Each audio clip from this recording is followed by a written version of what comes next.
Ağlama, ağlama şehit anası. Burada senin bir balan yatır. Vətən uğrunda canından keçib Emil adlı bir şehit yatır. Naməd gülləsi dəydiyi anda vətəni budaqlayıb ana səslədi. Anasına çatmadı Emil'in sesi. Emil şehit olduğu anda. Anacığım. Sabır ol, sabır. Yavaş. Bir balada çiçek, bir balada çiçek.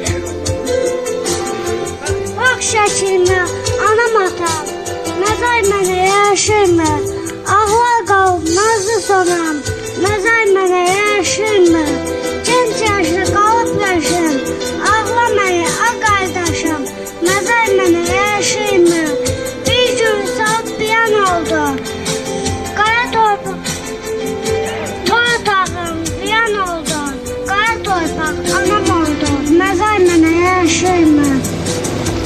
Sağ ol, sağ ol. Sənin alqışlayan bu gül balaları Allah sağlasın, Allah korusun. Deyirsən mi?